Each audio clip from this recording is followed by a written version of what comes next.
Olá, pessoal. Estamos em mais um episódio do nosso podcast. É o Podpack, o podcast da Pernambuco Consultora. E estamos cada vez mais querendo trazer temas relevantes para vocês. Ajudem a nossa empresa com esse projeto, dando dicas de pessoas, personalidades, né, que vocês querem que a gente traga para cá, temas que vocês acham relevantes.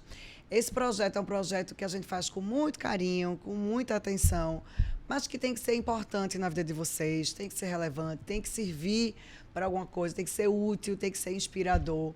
Então, participa com a gente, tá? No desenvolvimento das pessoas e nos temas que a gente traz. Curte, por favor, e se inscreve no nosso canal, Pernambuco Consultora. Também tem o Instagram da Pernambuco Consultora e tem o meu Instagram, Mariana Vanderlei 1. Comenta lá e ajuda a gente nesse projeto, ok? Hoje estamos com uma pessoa super famosa pela sua idade versus resultado. Sempre que se fala, pessoal, nesse nosso convidado, nessa pessoa, se fala a palavra jovem. A palavra jovem. E eu acho que vai se utilizar essa palavra jovem para você para o resto da vida, que eu vejo que você sempre vai estar à frente, André, do tempo. Então, estamos aqui com André Farias. Se apresente, André, para as pessoas se localizarem, né, para as pessoas entrarem aqui no clima. Quem você é hoje, o que é que você faz hoje, para as pessoas se situarem no nosso episódio. Mari, satisfação grande estar aqui conversando com vocês, com esse projeto que eu acompanho, tantos amigos que conversam, que falam, tantos empresários que eu me inspiro muito, de várias gerações, de vários segmentos, e vindo de você, que faz um trabalho tão bom, que também é uma jovem executiva, empreendedora, eu me acho que faz, jovem, né? Viu? Vendedora, eu me sinto, né? Eu me acho. Eu fico muito feliz em conversar aqui com você. Bem, eu tenho 30 anos, sou André Farias, eu comando, sou CEO do Experience Club Nordeste, uma plataforma de engajamento empresarial. O que é isso, né?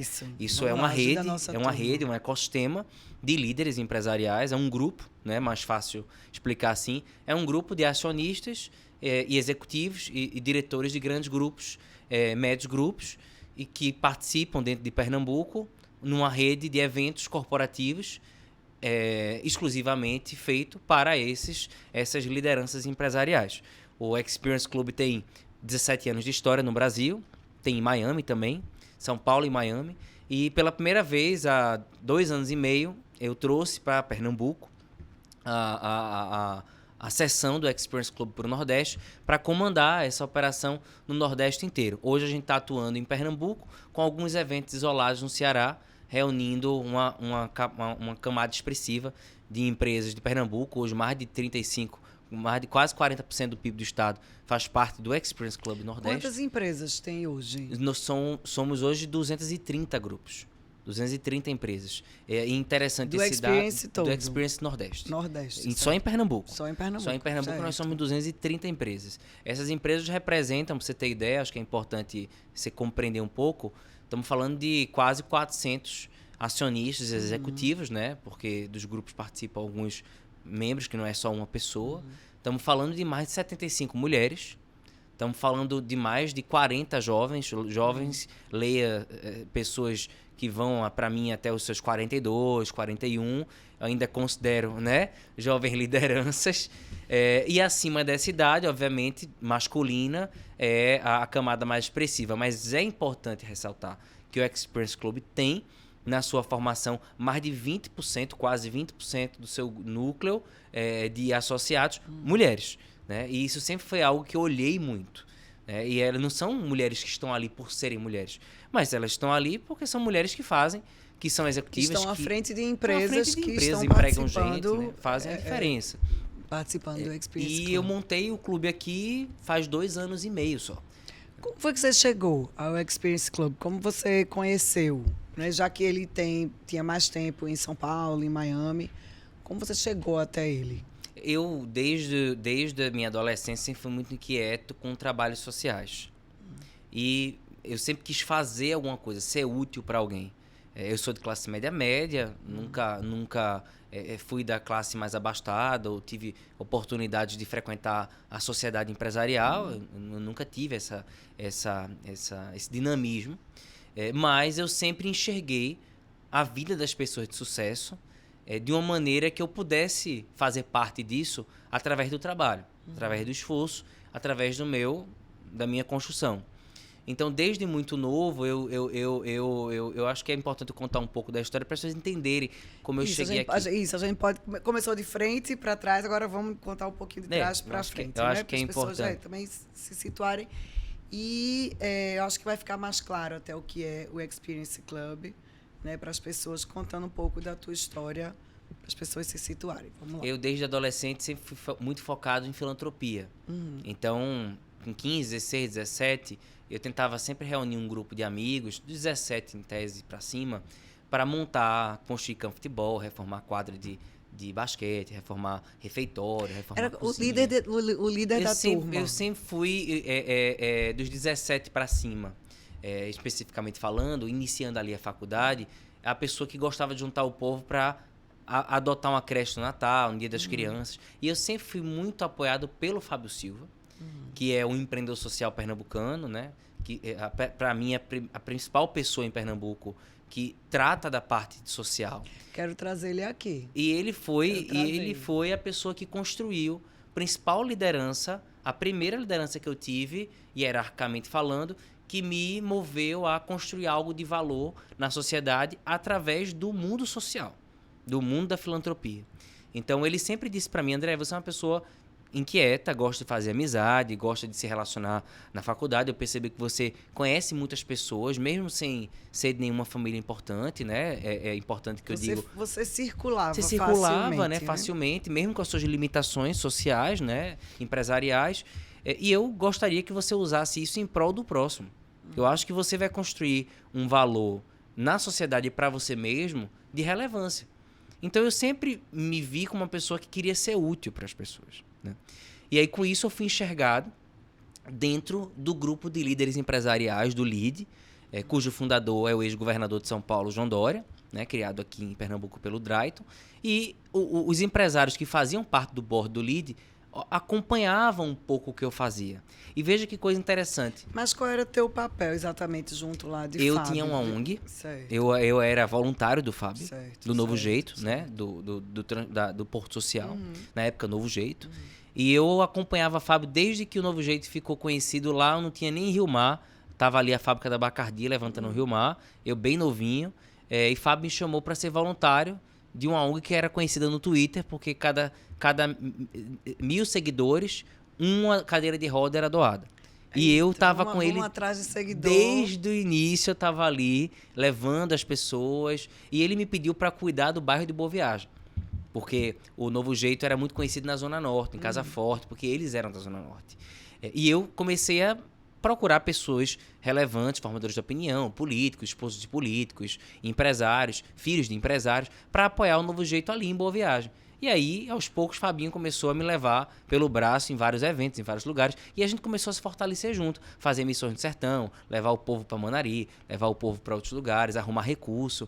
E eu fui me tornando um querendo aprendiz. Ou não, né, André? Querendo ou não, existe um grupo de empresários, mesmo lá atrás, que ajudam, que fazem muitas doações. Aí você termina circulando também com essas pessoas, porque termina buscando... você está, por exemplo, Boa Viagem, né?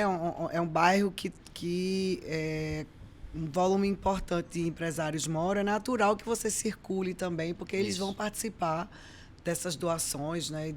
Junto com o Fábio. Uma vez né? que você faz isso, as pessoas começam a ver o valor social em você. E aí tem um incêndio, tem uma enchente, tem uma catástrofe, todo mundo liga para você resolver a vida das pessoas. E era o que acontecia comigo. Quando acontecia alguma coisa, a Jaqueline Ferreira Costa, na época ela tinha uma loja, né, a Jaque, e eu usava a loja dela para colocar as águas, os alimentos, as comidas. Então, todo mês tinha alguma coisa que eu tinha que levar para lá. O Heracton da HD abria a loja dele para eu colocar na Zona Norte. E eu comecei minha vida profissional como voluntário, sem ganhar nada, fazendo, inclusive gastando minha mesada curta que eu tinha para pagar minha gasolina para ir para Muribeca, para ir para vários bairros, porque aquilo me fazia me sentir bem. E aí eu comecei a usar, Mari, o que podem chamar de estratégia, mas para mim não era uma estratégia. Aquilo era orgânico, né? Mas mesmo podia não ser uma estratégia, mas você precisava que desse certo. Porque eu tinha que realmente gerar, ser útil.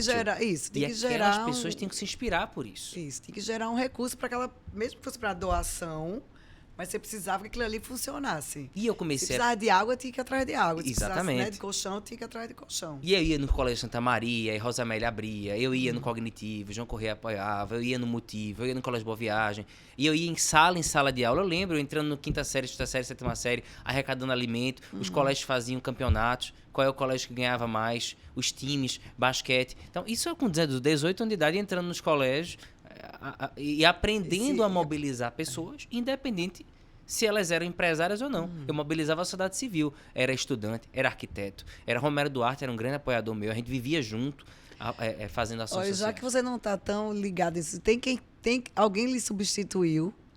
Não, nessa questão desse trabalho, né? Meu papel porque, ali foi precisa tanto. Construir novas lideranças que faziam isso. Então, eu montei uma célula na época, o Grupo Servir, que tinham vários jovens, a gente fazia reuniões mensais na casa de amigos. E eu percebi que hoje, muitos daqueles do Grupo Servir montaram suas ONGs. Eu tenho um amigo, Vitor Dias, que ele montou a ONG dele, a ONG Juntos, que na pandemia foi a ONG usada para arrecadar R$2 milhões, que eu tive que usar uma conta para auditar esse dinheiro. E ele usou uma ONG que ele criou e ele era aprendiz nosso lá no Grupo Servir. Já deixou... Vários legados. Várias pessoas que hoje, nos seus ofícios, fazem o bem ou se envolvem em instituições sociais, porque, quando estavam mais novas, tinham a rotina de participar daquelas atividades, né? E hoje, enquanto liderança empresarial, onde eu vejo a oportunidade de servir, fazer o bem, seja nas empresas que eu impacto ou comigo mesmo, eu faço porque eu aprendi um dia que aquilo realmente é o que faz as coisas acontecerem. É isso que a gente leva da vida, né? O resto são coisas materiais ou são business, mas as coisas da vida são a transformação social. Então, isso, Mário, eu acho que é importante ressaltar, dessa estratégia que eu falei, eu comecei a pensar como é que eu posso ser lembrado por esses empresários e esses líderes que estão fazendo as suas ajudas de brinquedo, alimentos, cheques, recursos. Eu comecei a enviar cartões de Natal e a anotar meu nome com selo, eu ia no correio, eu comprava selo, isso com 18, 19 anos, 17 anos. Comprava selo, assinava a próprio punho e fazia uma mensagem personalizada e assinava a próprio punho. Eu cheguei a mandar inicialmente 50, 60 e os cartões chegaram a quase 400 cartões. Olha aí. Um desses cartões chegou na casa do presidente do LIDE Pernambuco, por causa da mulher dele, a ex-mulher dele que me apoiava, e ele pegou o cartão e lembrou de mim. Na época o João Dória tinha pedido várias vezes que em Pernambuco fosse criado o LIDE Futuro, que era o grupo dos jovens líderes sucessores das empresas que atuavam no LIDE, que eram muitas empresas, que reuniam 30% do Estado. Que seriam possíveis sucessores. Possíveis sucessores, jovens que já estavam como... Não futuro ligado à tecnologia, não, mas das suas próprias empresas. Das empresas. E até os empreendedores jovens que também não tinham pais e mentores, que criaram do zero e que precisavam ter uma rede de apoio. O que eu faço hoje, mas para os jovens. Então, em tese, eu criei do zero esse grupo, né, na época, o LIDE Futuro. E foi um sucesso. Ele alcançou a marca de segundo maior do Brasil. E durante um bom tempo, ele foi o mais expressivo do país. A gente chegou a ter, na minha gestão lá, eu passei 6 anos como presidente do LIDE Futuro, fundador, cofundador. Eu tive, na época, 330 lideranças jovens associadas. Eu deixei o LIDE, na época, em 2019, antes da pandemia, com 300 lideranças associadas. E teu papel era também fomentar encontros? Fazer tudo o que eu faço hoje, mas para aquela geração. Captar patrocinadores, promover os eventos, trazer bons speakers, gerar o engajamento, fazer viagens em São Paulo. Na época a gente fez muitas missões em São Paulo. Eu levei esses jovens para conversar com Wesley Batista JBS, presidente da Natura, Ricardo Almeida, levei para conversar com Luiz Helena Trajano, fizemos atividades na Livraria Cultura, fizemos viagens para o Vale do Silício. Fomentar a informação nessa turma, né? Fomentar encontros e informações para essa turma mais jovem. Para essa turma mais jovem. E olha o desafio, eu tinha na época 20... Era isso que eu ia perguntar, quantos anos você tinha e quanto era a turma jovem? Eu fui convidado pelo LIDE para presidir o LIDE Futuro, eu tinha 21, assumi aos 22. Eu tinha 22 e meus líderes, a maioria deles tinham mais de 30. Isso quer dizer, provavelmente eles eram mais velhos do que vocês, mesmo sendo lead futuro, né? Exatamente, porque eles eram jovens que estavam naquela fase mais independente de vida. Não eram jovens teenagers, eram jovens mais independentes. Então eu tinha 22 e meus associados, eles já eram no mínimo 6, 7, 8, 10 anos mais velhos do que eu. Então eu sempre tive que lidar com muitas responsabilidades e sempre tive que me reportar a clientes mais velhos o tempo inteiro, como na condição de liderança. Uma coisa é você atuar como um colaborador de uma pessoa mais velha. Outra coisa é você ter que liderar alguém que tem 10 anos a mais que você, no mínimo. E hierarquicamente falando, você tem que construir pulso para que essa pessoa leve você a sério. Né? E engraçado que essa coisa da liderança realmente não tem muito a ver só com essa coisa que a pessoa fala de imposição de idade ou imposição só de conhecimento. Talvez até conhecimento sobre o mercado de empresarial, essas pessoas até tivessem mais do que você, mas você estava levando aquelas pessoas a ter acesso à informação que provavelmente elas sozinhas não iam conseguir ter. E eu tinha que ter uma compreensão econômica, política, social, empresarial, do que era relevante para esses jovens independentes ouvirem. Isso. Porque eu tinha que entregar aquilo que fazia sentido para eles. E, diferentemente da organização que eu comando hoje, que é formada por pessoas mais sêniores do ponto de vista empresarial, mais velhas e com outra trajetória, o jovem, ele é ansioso. E ele quer ir para todos os eventos o tempo inteiro, ele quer estar em todo lugar, ele tem FOMO, né? Saber na frente de todo mundo, saber, né? Exatamente. Informação ele primeira mão. Ele não quer esperar um mês para ir para um almoço, um jantar, ou 2 meses para ir para o próximo encontro. Ele não é do menos é mais. Ele tá naquela fase que ele quer toda semana um happy hour, ele quer toda semana se ver, ele quer viajar todo mês, ele quer quinzenalmente estar junto. Ele tem aquela necessidade de fazer negócio toda hora, que o mais sênior já passou por essa fase.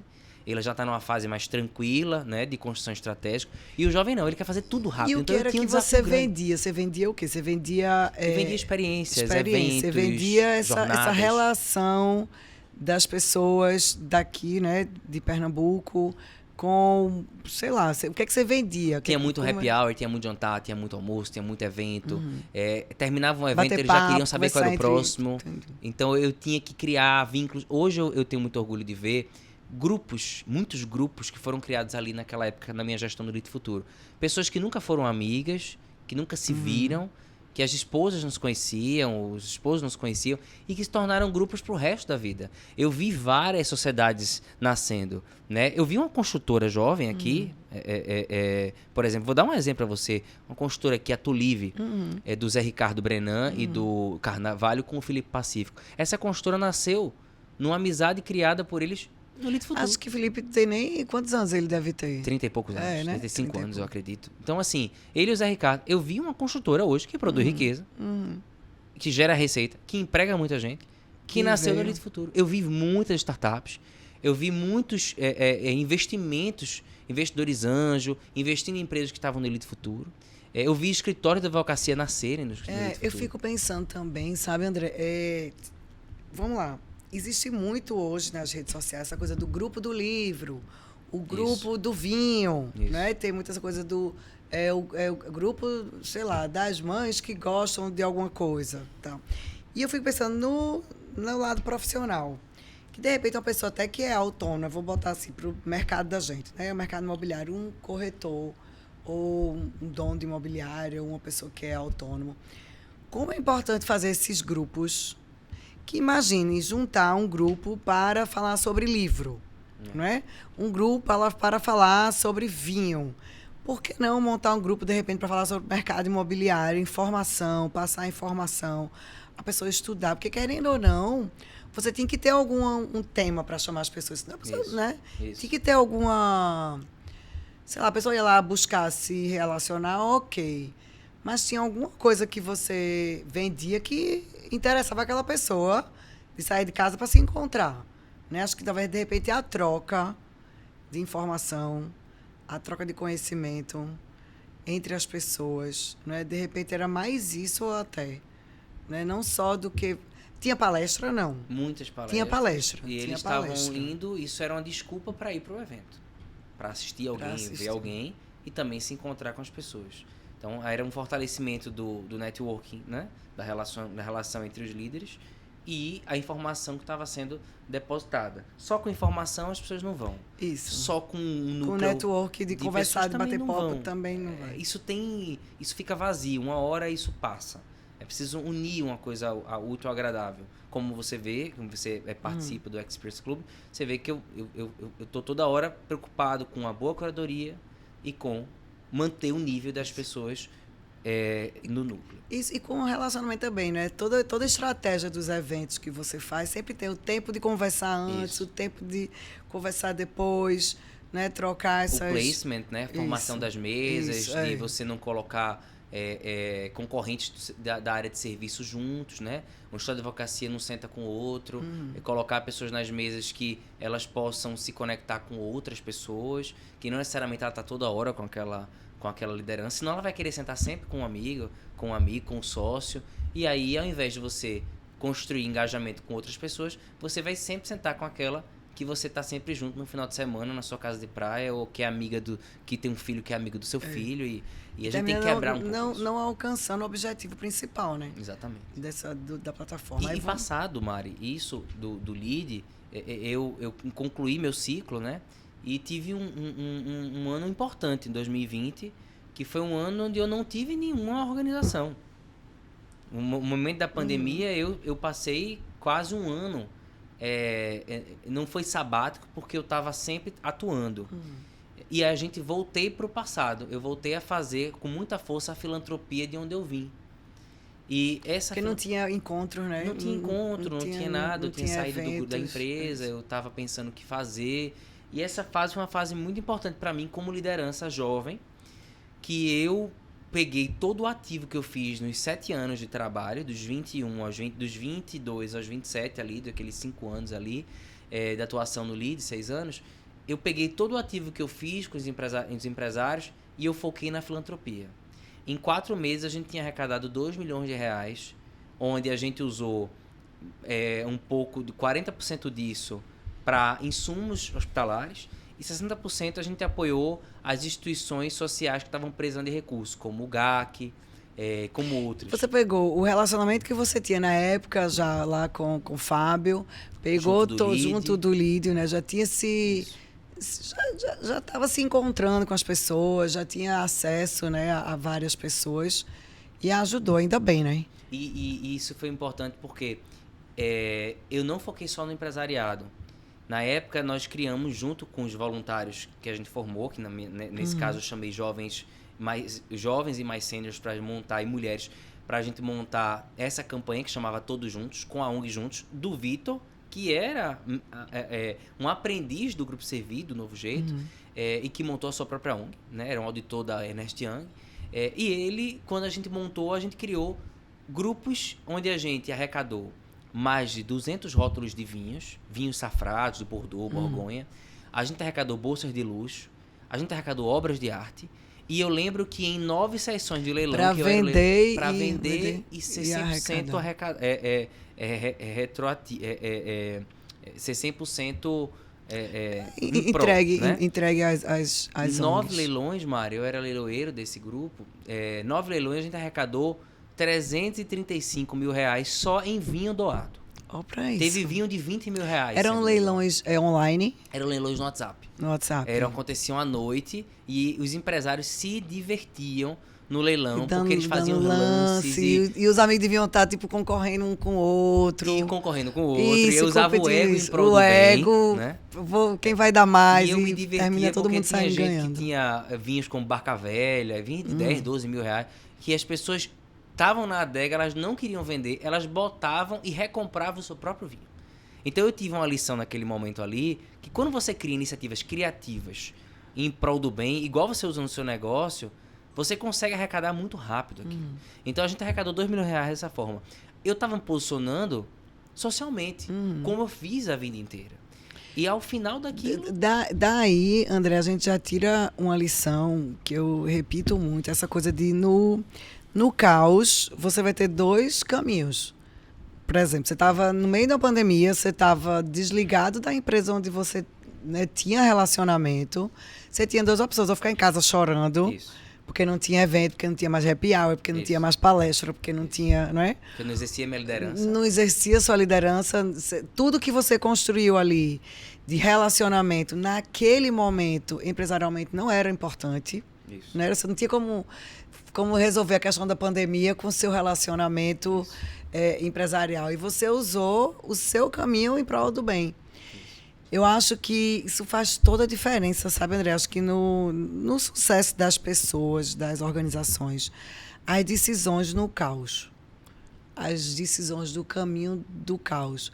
Ou você vai cruzar o braço e deixar o caos passar, ou você vai tomar uma atitude.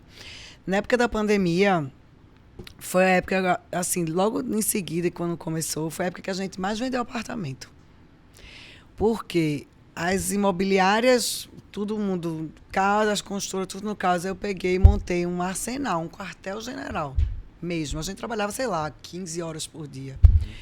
E não era para vender apartamento para Pernambuco Construtora, não. Era porque eu queria manter os funcionários, eu queria manter a empresa, eu queria manter a economia girando. Então, para isso, eu tinha que vender apartamento.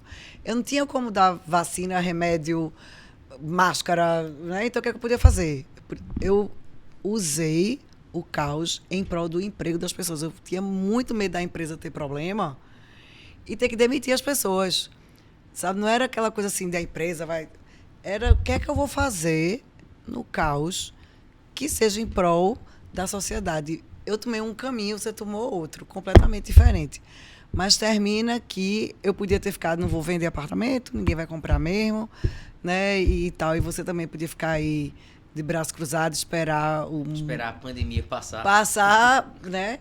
E você provavelmente, com certeza, colheu os frutos do que você fez durante a pandemia. Essa coisa do leilão deve ter sido super bacana. E eu estava sendo muito mais útil do que eu fui a vida inteira enquanto liderança empresarial. Olha eu só. estava exercendo a liderança empresarial, mas em busca da transformação social. Porque todo aquele network que eu tinha feito parecia que tinha sido feito para aquele momento. E você abençoa vidas quando você usa a sua rede em prol dos outros. Com certeza. E ao mesmo tempo, é como aquele livro do Adam Grant, do dar e receber. Né? Quanto mais você doa, você promove, você constrói transformação, tudo volta para você. É. Mesmo que você não tenha isso como estratégia, é algo que a vida vai devolver a você aquilo que você depositou nela. De você ser menos tomador, menos compensador e ser mais doador. Aquilo ali eu estava focado no que me dava prazer. Você tinha acesso às pessoas, né? Você já tinha acesso, já tinha telefone, já tinha circulado, já conhecia, né? E pôde usar isso aí para o bem. Foi massa. E eu tinha tempo ali. Porque verdade. quando a gente sai de uma empresa, a gente se organiza financeiramente para passar um tempo numa emergência. Eu estava nesse tempo da emergência.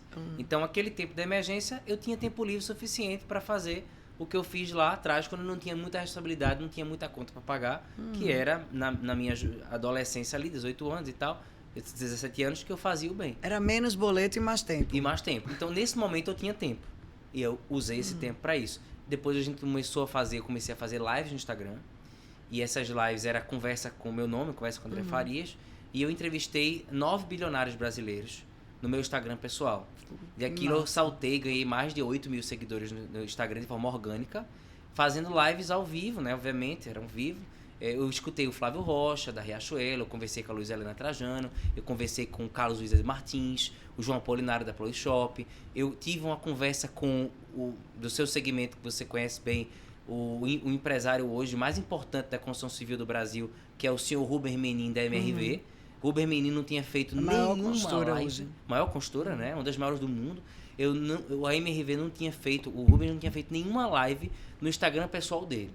Na época eu liguei para ele e disse: seu Rubens, eu quero fazer uma live no seu Instagram. Ele fez: não sei nem como é que eu faço isso. Botou sem nem entrar. A secretária para me ajudar ele entrou lá, caiu algumas vezes.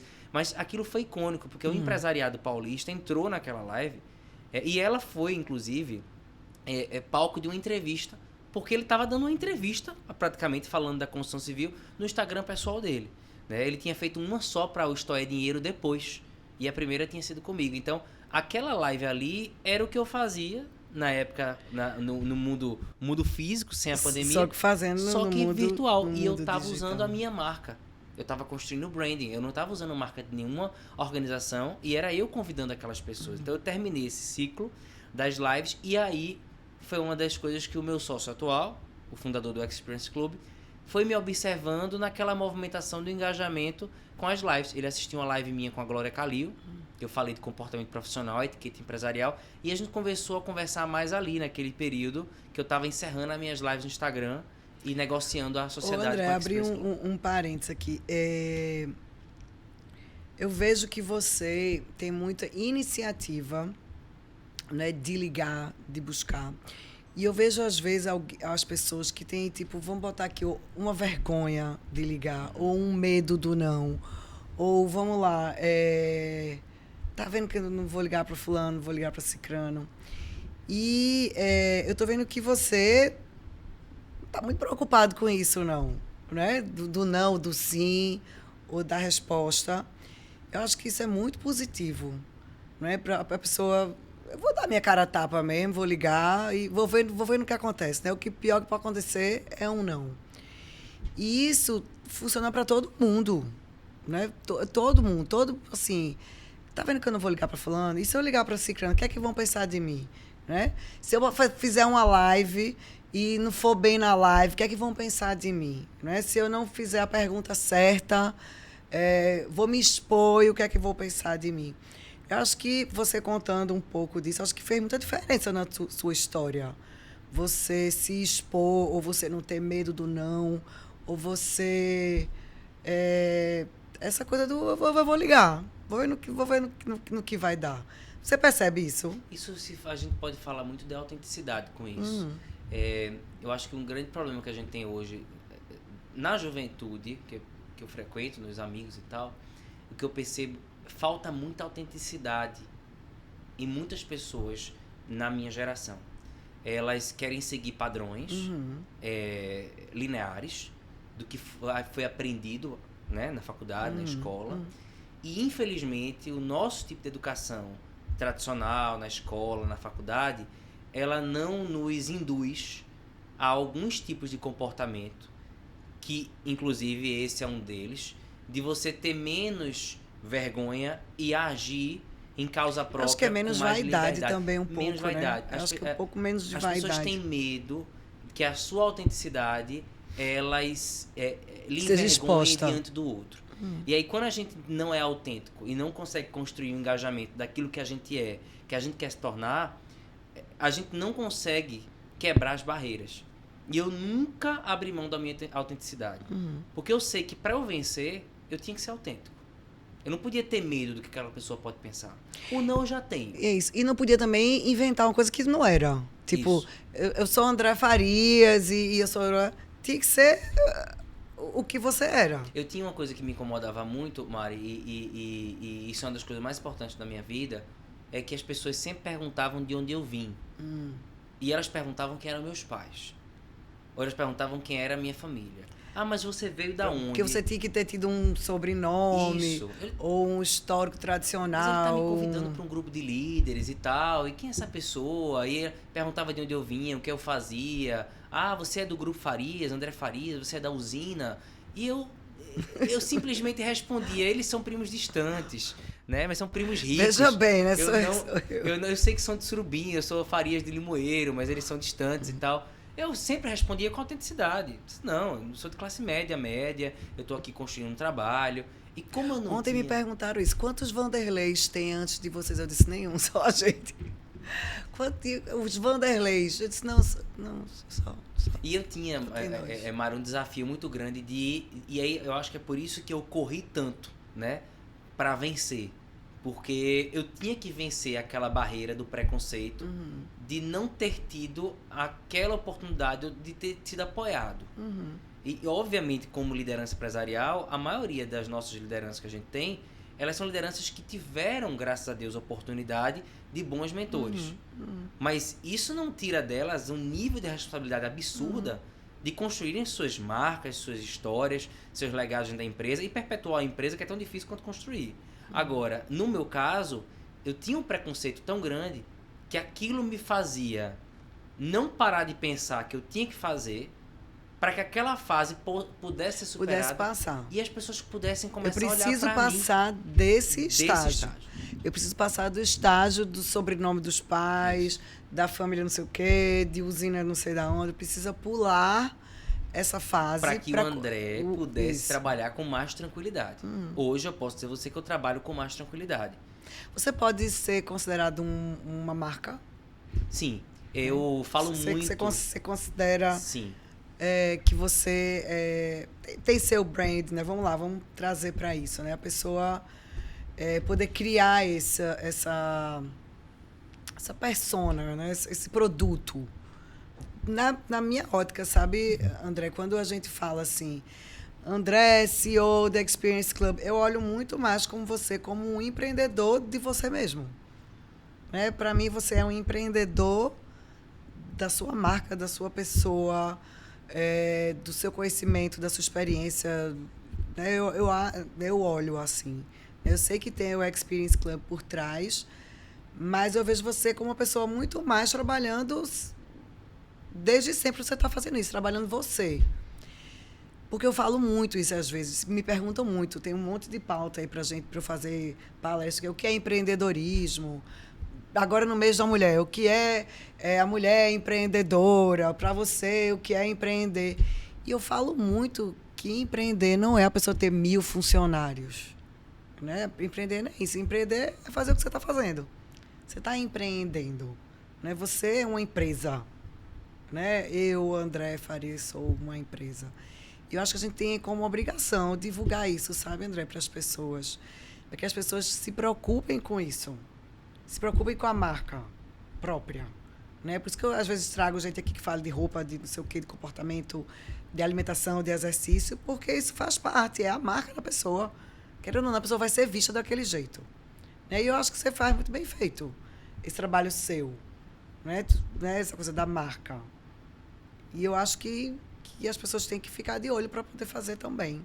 Há 10 anos eu sigo, Mário, uma filosofia, e eu acho que é importante a gente falar sobre isso, de uma grande diferença que tem entre você ter o personal branding, focar no personal branding, e o marketing pessoal. Certo. Vamos lá, vamos existe uma diferença enorme quando a gente aprende o que é um personal branding e que isso é completamente...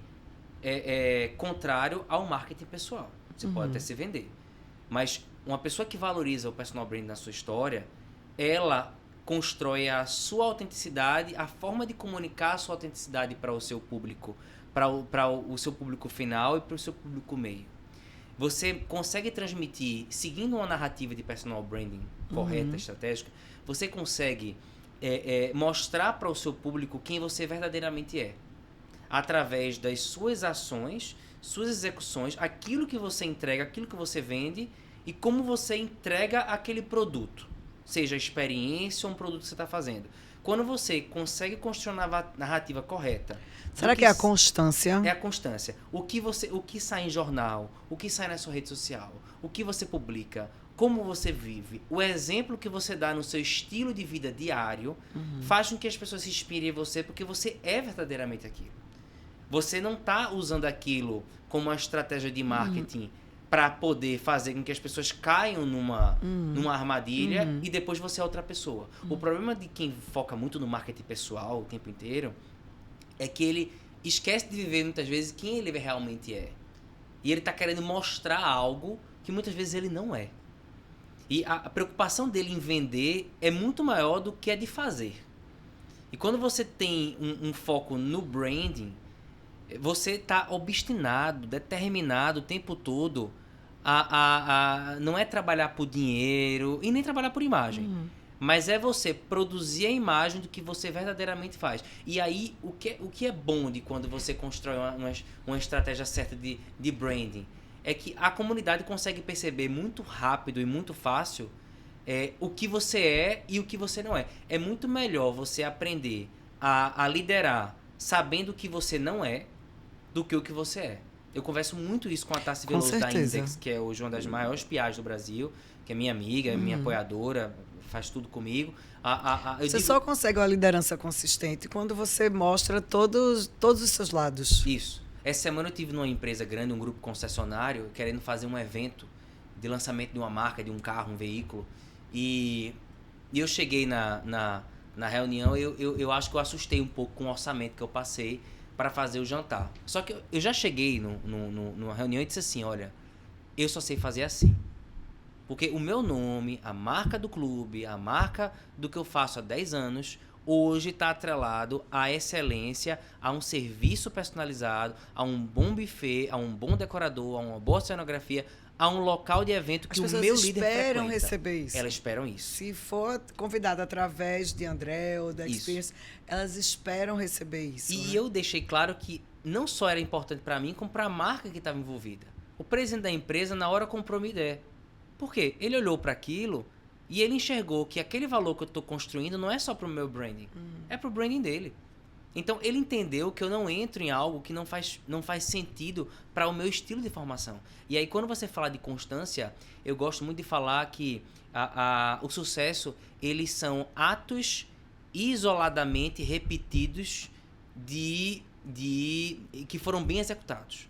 Quando você consegue isoladamente, repetidamente, de forma isolada, né, fazer várias coisas boas ao longo de anos, as pessoas sempre vão criar memórias positivas daquilo que você é e que você fez. E aí, naturalmente, quando você erra no meio do caminho, você consegue criar crédito. Isso, por isso está a diferença do marketing para o brand, até para a turma entender. Eu consigo enxergar, vou ser bem coloquial para a turma que está assistindo a gente poder entender. Vamos lá. Imagine que a gente vai fazer um post no Instagram, certo? Um marketing pessoal é muito mais fácil a pessoa pegar uma foto da pessoa, né? Tá lá bem bonito e tal. Fazer uma arte, escrever uma frase bem bonita, fazer um texto bem bonito e fazer um post, tá? Ele é estático, não significa que aquilo ali que você está escrevendo é o que você pensa, porque você pode escrever o que você quiser. Tá lá bem bonito, né, com arte e tal. Outra coisa é, de repente, você fazer um vídeo. Tá? Vou falar três exemplos para você ver, para a turma se achar. Quando você fala num vídeo, por um exemplo, você está no tom da sua voz, você mexe a mão ou não mexe a mão, mexe a cabeça ou não mexe a cabeça, você pode falar erro de português, erros, né, de conjugação verbal, você pode falar, sei lá, palavrão, se for uma pessoa que fala palavrão demais, né, você fica mais exposto, né? Então, aquilo ali para brand, a pessoa vai ter mais cuidado, tipo, ou a pessoa também vai ser mais autêntica, né? E numa outra situação, é também você, no brand, é você conseguir ser igual, como você falou, na festa, do mesmo jeito que você é nas redes sociais, Isso. do mesmo jeito que você é na mesa com os amigos, do mesmo jeito que você é num bar com os amigos. A gente estava falando isso aqui agorinha, no carnaval, quer dizer que eu me diverti que só no carnaval. Aí ela estava dizendo que eu sou que eu sou uma pessoa aqui, outra pessoa lá. Não é a mesma, não são pessoas diferentes, mas são ambientes distintos. Isso. Né? Mas a pessoa é a mesma. Do mesmo jeito que eu tiro uma gracinha, que eu brinco, que eu tô não sei o quê, é a mesma pessoa. E que no carnaval se diverte horrores, mas os valores estão ali. Isso. Né? A farra tá, mas a pessoa é a mesma. Né? Então, eu acho que para as pessoas... Que bom, porque você não é um personagem. Você não é um Isso, robô. o marketing, você vive, o você marketing é é o personagem, Isso. de repente. Né? Para as pessoas entenderem. Quem vende apartamento... Por exemplo, eu falo tanto isso, André, tanto. Por exemplo, quem vende apartamento não pode tirar uma foto linda, maravilhosa, postar no Instagram e quando vai atender o cliente tá diferente, tá mal vestido, ou não atende tão bem quanto foi a foto. Né? Tem que ter um contexto. Eu falo de consistência porque dá mais trabalho. Né? Porque a pessoa tem que estar toda hora sendo consistente. Não pode ficar inventando, porque a invenção vai pelo buraco. E uma coisa importante algo muito importante quando a gente está se relacionando com as pessoas e quando nós somos profissionais que lidamos com o público final, né? Quando a gente não está no back-office, quando a gente está na frente, você não pode colocar a mão no peito e se orgulhar que você não se cuida. Ou que você não tá nem aí, ou que sou muito simples, sou muito low profile, eu não tô preocupado, não quero uma mulher, não quero me maquiar, não quero botar uma roupa, eu não tenho paciência, porque eu sou assim. E aí, às vezes, você quer pregar uma Quem quiser que autenticidade me por ser aceite assim. é assim. Mas aí, que tipo de mensagem você quer passar para quem você tá lidando? Será que isso não é mais uma vaidade sua de querer mostrar... você pode ser inteligente, você pode ser competente, você pode ser uma grande vendedora. Mas se você não está cuidando da sua imagem e você lida com o público, com as pessoas, chega a ser um pouco de egoísmo e vaidade sua de não querer também ter outros talentos e outras habilidades. Porque a primeira imagem que fica é a primeira imagem. Não adianta. A gente teve um episódio sobre isso e a pessoa que veio pra gente é super fera no assunto, dizendo que a gente tem 3 segundos. 3 segundos para passar a nossa imagem. A pessoa olhou, 3 segundos. Então, querendo ou não, você só tem essa chance. Imagine quem não passa. A pessoa também tem 3 segundos para passar uma imagem que não traz segurança, que não traz... Não para quem está comprando. Porque, querendo ou não, a gente está vendendo toda hora. Né, André? Você vende... Para mim é mais fácil dizer o que eu vendo apartamento. Mas você vende relacionamento, você vende experiência, você vende, né, network. Você também vende. Você dizer que não vende, não, todo mundo vende. Inteiro. Então, você já acorda vendendo alguma coisa. Até para filho em casa, ou quem tem marido, quem tem... Vendendo que você vai comer ovo, se vai não sei o quê. Né? Aquilo ali você está negociando. Se vai de carro, se vai de Uber. Ou, né? Toda hora talvez a mensagem mais importante que eu posso deixar aqui para vocês, dentro do que a gente está conversando, é sobre a narrativa de aproximação com as pessoas. Pessoas ansiosas que avançam sinais, que têm pressa, elas não conseguem se conectar verdadeiramente com o outro. Pessoas que não têm equilíbrio e paciência em se relacionar e construir verdade nas relações, elas não se tornam pessoas queridas. Ninguém gosta de se relacionar com alguém que não está se relacionando verdadeiramente com você e que não se preocupa com aquilo que você quer conversar. É muito mais importante você ouvir do que você falar. E uma das coisas que eu mais faço é ouvir. Eu falo bem menos do que eu escuto. Às vezes eu vou para algumas reuniões com empresários importantes e empresários que ainda estão no início de vida, eu escuto mais elas do que falo. Porque eles saem dali... Você vai para a reunião para escutar, para escutar e para entender o cenário. E quando eu faço isso, eu estou seguindo a primeira regra do que um bom líder de relacionamento tem que fazer. Ela tem que fazer a outra pessoa se sentir mais importante do que você. Porque ela é mais importante do que você. Se você quer ser amiga dela, quer estar próximo dela, quer fazer negócio com ela, quer construir engajamento e relacionamento com ela, você tem que fazer ela se sentir importante e prestigiada por você. Porque ela vai se sentir útil e ela vai entender que você tem empatia de se relacionar com a vida dela. Que você está dando importância àquele momento, Exatamente. àquele tempo, né, àquela pessoa. A gente já se perdeu no assunto. Mas as pessoas, elas lá avançam. No experience. Elas avançam sinais. Já estava lá no experience, eu estava tentando me lembrar. Eu tenho algumas estratégias que eu sigo para me relacionar com as pessoas. Ajude a turma. Eu frequento no meu negócio. Cada um tem o seu negócio, né? Cada um tem a sua estratégia. Você não pode querer seguir onde eu almoço, onde eu janto, onde eu malho, onde eu viajo, como algo certo para você potencializar a sua rede.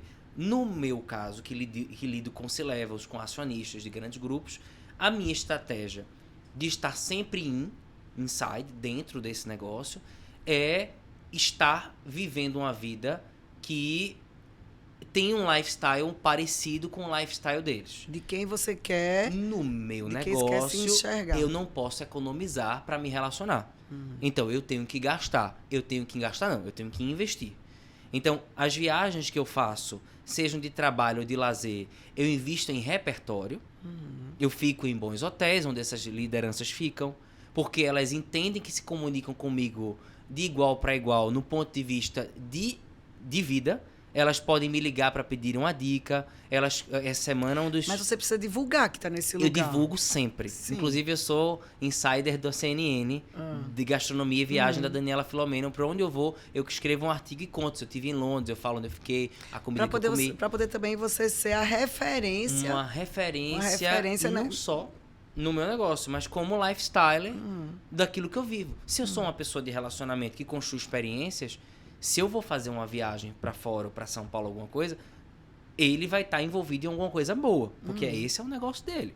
Relacionamento, experiência, ele vai ter que estar aprendendo isso para trazer para os eventos dele. Então, até isso eu estou preocupado sempre em construir branding. Essa semana eu recebi uma mensagem de um dos 5 maiores empresários de Pernambuco. Ele descobriu que eu estava em Amsterdã e ele disse: eu soube que você teve em Amsterdã. Nem Instagram ele tem. Eu soube que você teve em Amsterdã. Você pode dar dicas de restaurantes e hotéis que você ficou por lá? E, obviamente o orçamento dele é muito maior do que o que eu tive. Mas ele entendeu que você era uma referência, por quê? Porque provavelmente ele sabe que você é uma pessoa criteriosa. Isso. Né? Uma pessoa que tem bom gosto. Uma pessoa, né? Ele provavelmente conversou com alguém, Isso. né? Que te conhece e soube, tem Instagram, sei lá, e soube que você estava lá. E disse: eu vou perguntar a André. Porque você inspira aí o filho, a nora, o genro, a esposa, o pai, que olha para a sua trajetória de vida e não vê só o business. Ela entende que aquele business está envolto a toda uma trajetória de repertório construído. Então, qual é a dificuldade que eu tenho? Qual é com isso eu consigo ter esse empresário mais próximo de mim. Ele vai querer estar sempre por perto, ele vai querer fazer outros negócios, outras coisas. Quando ele acho que você desperta também, André, a vontade da pessoa de fazer parte do grupo. Isso. Né? Tipo, eu também quero fazer. Acho que é meio esse valor que você passa. Né? É o preço, né? Não é a venda, é o dinheiro do preço. Né? O valor da pessoa fazer parte daquele grupo. E você sabe que a construção de relacionamento, ela é uma construção de coincidências também. Você pode construir coincidência. Quando você decide provocar, quando você decide almoçar em restaurantes que você sabe que aquelas pessoas estão sempre frequentando, e você muda os restaurantes na segunda, na terça, na quarta, na quinta, e você não vai para o mesmo, você consegue repetir os dias da semana, você geralmente vai encontrar aquelas mesmas pessoas naquele lugar. E desde os 18 anos eu faço isso. Eu dividia os dias e eu gastava quando eu nem podia. E os empresários me viam e sempre diziam: você está aqui de novo? Eu estou lhe vendo muito. Nossa, coincidência ele encontrar de novo aqui. Até em São Paulo, quando eu vou, eu pego os restaurantes e eu divido, e eu janto e almoço num lugar que eu sei que aquela liderança vai estar ali. Porque é um lugar bem frequentado por aquela pessoa. Quem vive de relacionamento, quem vende, quem se comunica com o público médico, público do Tribunal de Justiça ou público empresarial, tem que saber aonde é que a sua rede convive. Para onde é que ela viaja nas férias. Né? É uma estratégia. É uma estratégia. E isso é uma coisa que eu vivo há 10 anos e agora virou rotina. O que era algo pensado, hoje virou rotina. Deixou de ser algo pensado e hoje são os lugares que eu frequento. Então eu estou sempre vendo as pessoas. Onde é que as pessoas vão no verão? Quais são as praias que elas vão naquele encontro, naquela época? Qual é a época de inverno, para onde elas vão? E é como você falou, é um investimento. Sim, né? Você tem que investir. Porque como é que você vai estar no lugar onde seu cliente está? Isso. Né? E eu acho que todo mundo tem que fazer essa estratégia também. Né? E para vender qualquer serviço, você tem que ser lembrado. Isso. Né? Eu acho que essa parte também das redes sociais, eu acho que não existe mais espaço para a pessoa: eu não gosto. Tipo, não existe mais espaço para isso. Assim, eu não gosto de me expor, não gosto. A pessoa não vai vender nada. Né? A pessoa pode até nem sei lá, não gostar, mas vai ter que fazer. Né? Vai ter que aprender, vai ter que... Eu acho que não existe mais espaço para principalmente quem está começando no mercado de trabalho, para quem quer desenvolver, quem quer vender, não circular, não estar presente, porque senão não vai ser lembrado. E outra coisa, se você quer ser visto como uma autoridade naquilo que você faz, como uma referência daquilo que você faz, você tem que desprezar automaticamente essa ideia de que minhas redes sociais não tem nada a ver com isso. Com certeza. Hoje eu cansei de ouvir e assim, eu desprezo esse tipo de comentário quando as pessoas falam que mas o meu Instagram é pessoal, é fechado. Mas eu não vou postar nada lá de trabalho. Ali é para botar meu filho, minha esposa, as festas, os encontros, o que eu faço na minha casa. Se você lida com o público, se você quer ser uma autoridade naquilo que você faz, se você não é ou um funcionário público concursado, ou alguma profissão de um outro estilo que não seja um empreendedor, ou um médico que precisa se vender, ou um engenheiro que precisa se vender, esqueça esse tipo de estratégia. Porque você está sendo completamente... você está sendo completamente adverso ao universo que você quer construir em como referência profissional. Porque o público tá vendo isso, o público não tá vendo teu dia de trabalho. O público não tá no escritório com você. Ele não vai com você pro escritório. Ele vai com você para as redes sociais. Então você vai comunicar uma coisa que você quer mostrar que você não é aquela pessoa e depois você quer ser uma referência no seu segmento. Como é que você vai ser uma referência sem comunicação? Às vezes eu me pego, assim, às vezes quando eu vou fazer um post, às vezes eu me pego, meu Deus, como é que a pessoa vai entender isso, né? Será como é que a pessoa vai entender, sei lá, se vai ser exposição, às vezes algumas coisas assim, sei lá. Vou postar essa garrafa, vou tirar uma foto com a garrafa, um exemplo. E às vezes eu me pego ainda fazendo essa análise, sabe? O que é que vão dizer?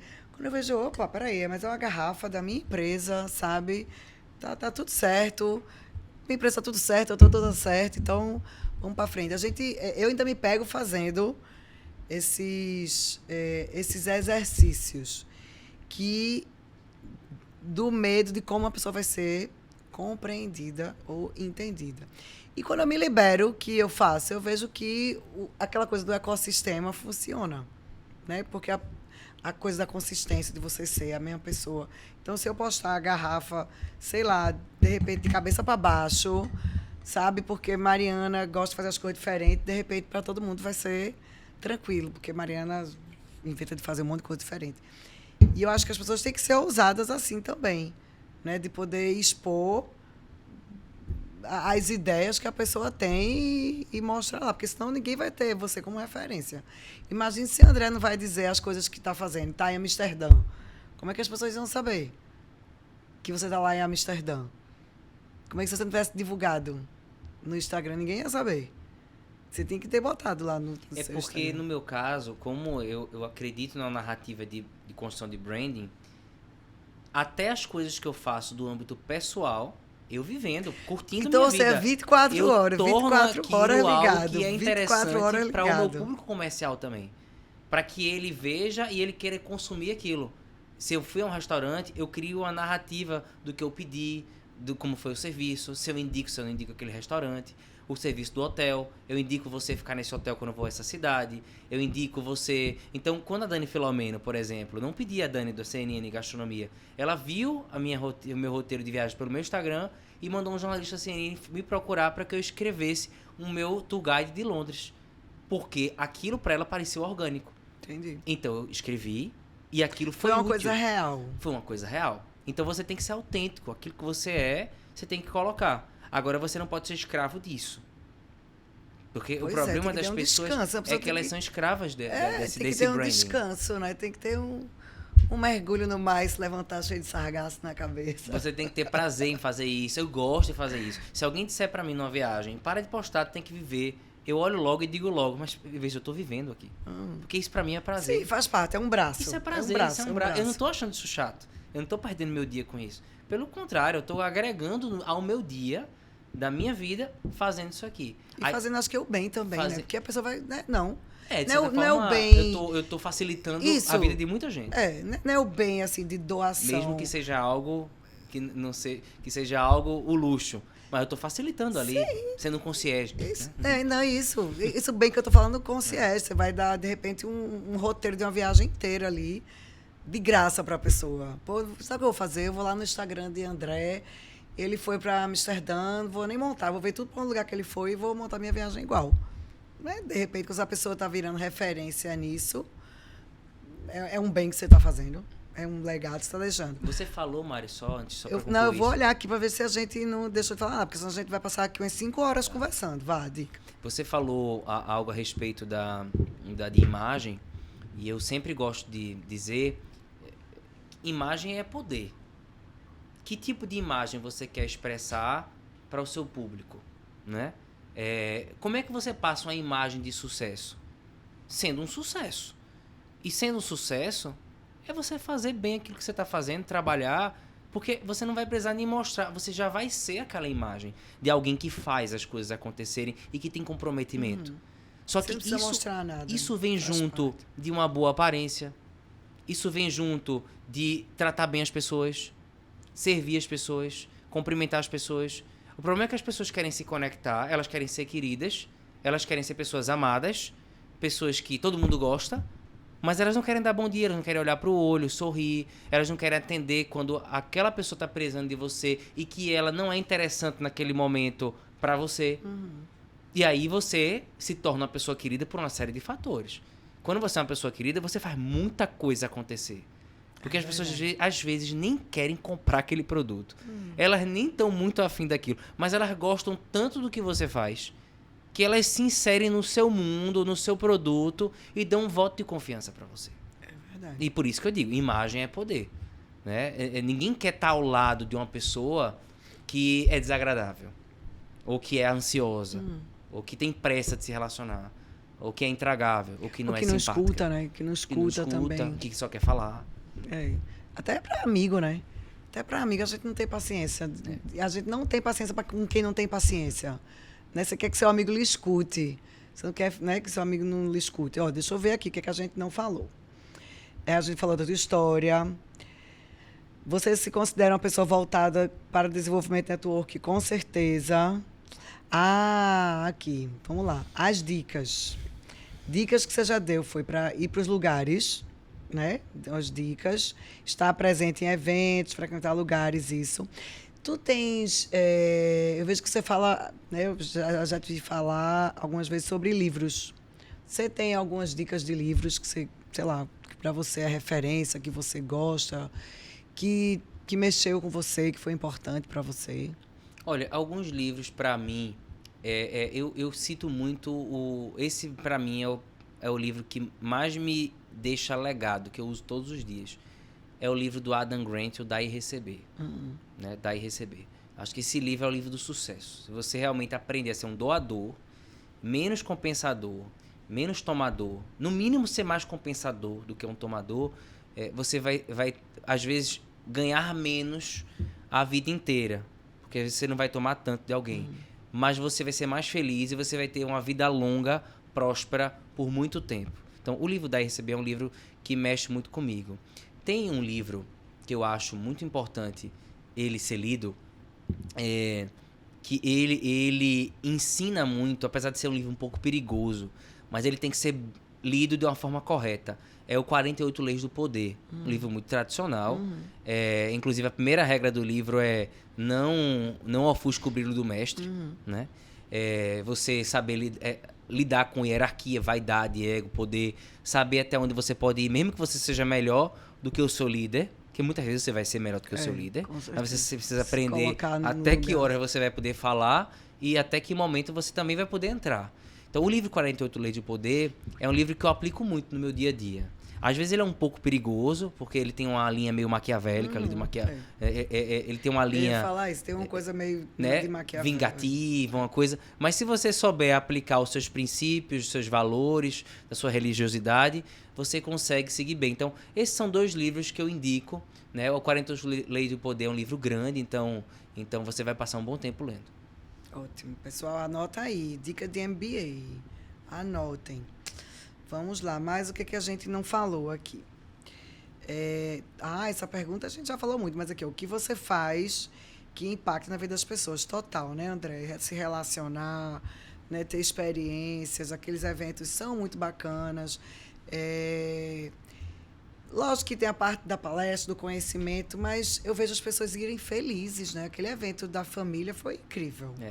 E vamos fazer tira o chapéu para você arrasou naquele evento. Criou-se um evento obrigatório na cidade, todo ano vai ter. E você conseguiu numa sexta-feira, à tarde, depois do almoço, 500 pessoas. Empresários, né? Que existe muito essa cultura de empresário quando já está bem sucedido, não trabalha de sexta, ou não trabalha de sexta à tarde, ou sei lá, que eu nunca não sei de onde surgiu isso. Mas que existe, né, essa coisa, e você conseguir juntar, foi ótimo. E eu vi as pessoas felizes ali, né? Eu vejo que as pessoas precisam se encontrar. Eu acho que essa pergunta tem muito isso, o impacto, eu acho que é dos encontros, assim, das pessoas. As pessoas gostam, estão felizes. Quando você faz um trabalho de liderança empresarial, você tem que saber criar algo que eu gosto, que é a escassez. As pessoas têm que sentir que, mesmo que elas não precisem, elas têm que estar ali. Eu não posso ficar fora disso. Então, esse é um gatilho que eu tenho que usar.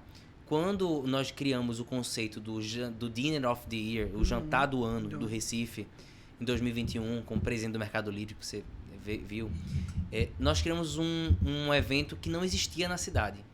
Eu conversava com o prefeito e eu dizia, prefeito, Recife não tem um grande jantar que fecha o calendário empresarial, onde o PIB da cidade, onde os geradores de riqueza se encontram para se confraternizar e fechar o balanço do ano. Não tem. Não tem. Você tem eventos que discutem economia, política, evento de final de ano, happy hour, mas não se tem um jantar onde você cria toda uma narrativa de roupa, de dress code, de num castelo, num lugar legal, elegante, com um artista que vai cantar ao final. Você não tem isso. Então, quando nós criamos esse conceito, o primeiro ano do evento já foi um sucesso absoluto. Por quê? Os maridos que não faziam parte do clube, que estavam ali como acompanhantes, tinham vontade de botar um blazer, mesmo sem gravata, para ir para aquele evento. As esposas dos empresários, ou os filhos, ou as mulheres solteiras, que poderiam acompanhar uma outra pessoa, sentem vontade de querer ir com alguém. E já avisam com um ano antes, ó, o jantar é tal data, é tal dia, não podemos viajar. E esse evento se tornou um evento que as pessoas criaram disciplina para participar.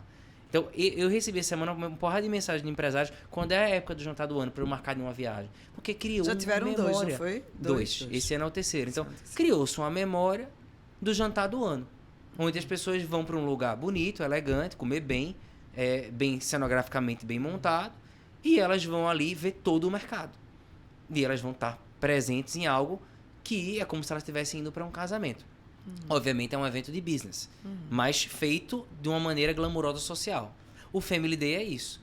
É um evento que eu sei que uma vez por ano agora, André lá do Experience vai produzir um evento para que eu possa ir com o meu sucessor, com minha assessora, né? Com meu filho, com meu pai, com os membros da família empresária da minha empresa. Foi o primeiro evento, eu acho assim, fora da Pernambuco, que eu levei meus filhos. Eles adoraram. E o evento é feito para eles. Foi. Menos para você e mais para eles. Porque a gente já circula, já tá em outros eventos, né? E eles, para eles foi assim uma coisa. Porque eu levo eles para lançamento de empreendimento, para entrega, né? Eles participam, mas não uma coisa, alguém de fora falando, sabe? Eles ficaram assim encantadíssimos. Eu lembro na época que eu convidei o João Adib e a Carla, da CIMED, o João respondeu muito rápido, foi em 7 minutos, assim, eu lembro até hoje no WhatsApp, que ele demora para responder. Ele respondeu muito rápido, porque eu deixei muito claro na mensagem. Esse é um evento que os empresários vão com as suas famílias. E eu quero que você venha com a sua irmã para vender unidade familiar que vocês têm dentro da CIMED. Na hora brilhou o olho dele, porque ele vai falar para os filhos. Com certeza. Não, e o exemplo deles é muito forte, né? Dessa coisa da família da CIMED é muito forte. O exemplo deles, você ter trazido eles foi massa. Então você vai criando escassez. Você cria uma narrativa de que esse é o evento da empresa familiar. Esse é o jantar do ano. Até os nomes que a gente codifica são nomes que chamam a atenção para você ir. É um almoço de CEOs, é um CEO brunch. Eu vou estar fora disso. Gera a vontade, sensação né? Gera de eu preciso o estar desejo, nesse né? Eu quero ir para esse negócio. É um evento dos CEOs, eu não vou estar ali. É o jantar do ano, eu não vou estar no jantar do ano, eu não vou estar no Family Day, eu não vou poder levar o meu filho. Você vai criando os gatilhos e você cria regras que você deixa de ser mais um. Você se torna o produtor daquilo. E aí eu acho que todo mundo no seu segmento quer ser líder naquilo que faz. Com certeza. Então você precisa ser a consultora. Referência nisso aqui. Empreendimento praia que eu estou lançando, eu quero ser o empreendimento praia. Eu quero que as pessoas olhem para isso. E eu não posso deixar de investir nesse empreendimento praia, porque esse investimento é rentável. Ele vai crescer logo. Essa empresa vai construir rápido. Eles vão valorizar o meu recurso. Eu não preciso passar uma mensagem que esse empreendimento é um empreendimento. Eu acho que todo mundo quer ser. Essa é a referência, né? Naquilo, né? Que mais? Alguma coisa a mais? A gente conversou que só, minha gente. Foi maravilhoso. Você é incrível. Obrigado. Você é top. Tem alguma coisa a mais, alguma mensagem que você queira mais passar para a pessoa? Olha, eu acho que a gente trabalhar com nossos valores é muito fácil no mundo empresarial a gente ser tolhido. Eu vejo você feliz também no que você faz, né? Eu amo o que eu faço. Porque eu me divirto. Amanhã eu tô indo, 9 da manhã eu tô indo para Austin, para o South by Southwest. Passar 10 dias com 200 empresários que a gente tá levando Eu tô cheio de trabalho em Recife para fazer. Eu tenho estado pouco em Recife. O povo às vezes me olha e diz, cadê você? Eu venho para entregar os meus eventos, eu já vazo. Fico com saudade daqui, mas eu tô sempre trabalhando. E eu me divirto com o que eu faço. Porque eu tô toda hora conhecendo gente diferente. Em São Paulo, fora do Brasil, em Recife. E eu sei que tudo isso corrobora para um trabalho que é transformação do ambiente empresarial da minha região. Se eu estou em qualquer lugar do mundo em Recife, eu estou sempre pensando em Pernambuco. Como é que eu posso trazer para Pernambuco? Porque hoje o meu estandarte é Pernambuco, é o Nordeste. Como é que eu posso fortalecer a gente não pode abandonar isso, a economia local? A gente não pode abandonar, não. Crescer os olhos. A gente já teve muita oportunidade assim, da nossa empresa de sair, mas a gente quer ficar aqui, porque senão todo mundo que for bom, que for top, vai embora. Né? Acho que a gente tem a responsabilidade de cuidar disso aqui. Mari, quando eu decidi fazer aquele family lá do João, que a gente montou aquela redoma, parecia uma nave, um negócio espacial, uma estação da NASA, quem via de longe achava realmente, porque era uma esfera que em Recife nunca tinha sido montada.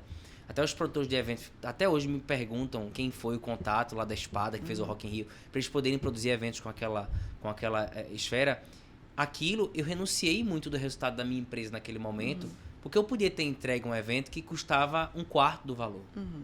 Mas eu fui para cima dos patrocinadores. Não ia porque eu queria impactar. Você não ia entregar o valor que você entregou. Muitas vezes você vai ter que gastar mais naquele empreendimento, que você quer entregar um valor intangível para quem compra, e que às vezes a sua empresa, mesmo que seja o ideal, fazer a conta, e você entregar algo mais barato ou no justo, mas você quer tanto impactar o mercado que você quer fazer aquilo de uma forma melhor. Então, eu não abri mão com a equipe, com os nossos gestores, com o nosso CFO, de que a gente tinha que fazer daquele evento um evento que fosse um marco, que a cidade toda olhasse pra gente. Se isso não é amar o que faz, eu não sei o que é. Você teve que, com certeza, que convencer a turma todo também, mundo, né? Porque a própria empresa, ela estava pensando, vale a pena fazer isso aqui? Nossa, a gente vai abrir mão desse resultado, dos patrocinadores, vamos gastar mesmo com isso aqui, porque a gente pode entregar para os seus associados algum quarto valor e vai todo mundo sair feliz. Mas eles não sairiam surpreendidos como eles saíram.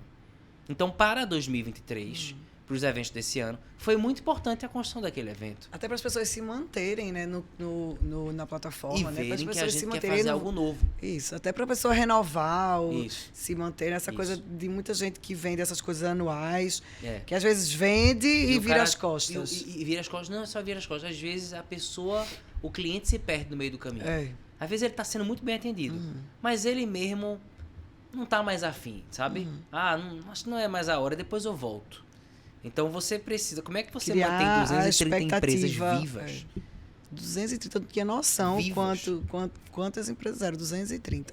Eu converso muito sobre algo que eu acho muito importante, é que como é que você vai criar uma rede de sucesso, uma rede qualificada, se você não fideliza as pessoas?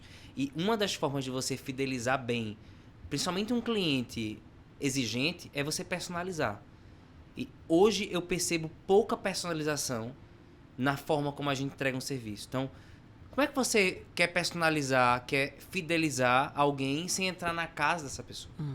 Então, isso, desde um presente de Natal, um presente de Páscoa, uma lembrança do aniversário, uma ligação, uma mensagem do WhatsApp, as pessoas gostam de se sentir importantes. Mas o que é personalizar? Vamos lá. Personalizar é você cuidar de alguém. É você fazer um carinho em alguém. Em alguém, seja a PJ, a empresa, ou a pessoa física. Então, quando a gente decide mandar 300 chocolates na casa de alguém, bonito, elegante, com o nome de alguém, e a gente decide mandar um presente para aquela pessoa, que ele sabe que ele foi bem cuidado, ele nunca vai esquecer de você. Porque você não pensado na pessoa também, né? Não sei se é qualquer um, né? Então, diga aqui para a turma onde é que as pessoas lhe acham. Quiserem tirar dúvida, comentar, conversar com você, lhe achar, diga lá suas redes sociais, como é que a turma lhe acha? É só me seguir no Instagram, André_Farias com 2 S no final, no LinkedIn André Farias, são as 2 redes sociais que eu mais uso, e acompanhar, se quiser acompanhar o clube especificamente, @Experience Club, você acompanha tanto no LinkedIn quanto no Instagram e ver um pouco do que a gente vem fazendo por lá. Oba, maravilha. Obrigada, André. Maravilhoso. Ai, tem presente para André. Obrigada, viu? Obrigado, Você Mari. abrilhantou nosso projeto. Que top, tô feliz. Que bom. Porque é um desafio a gente manter a qualidade. Olha aí, a garrafite Vire, que tem seu nome. Ah, é? Embaixo, é especial, feito para Nossa. você. Gostei. Agora Olha essa aqui não vai aí. se perder nessa antena. Olha aí, não, agora não. Se perder, tem seu nome. Ai, especial para você, tá vendo? Que bom. Coisas que a gente faz dirigidas. A minha, não perco aqui de jeito nenhum. Obrigada, viu? Minha gente, obrigada por estar conosco até agora. Nos sigam no Instagram, Pernambuco Consultora, no YouTube. Clica nesse bendito desse botão, por favor, para se inscrever e para curtir nosso episódio. E também comenta lá no meu Instagram, Mariana Vanderlei 1. E muito obrigada a todos.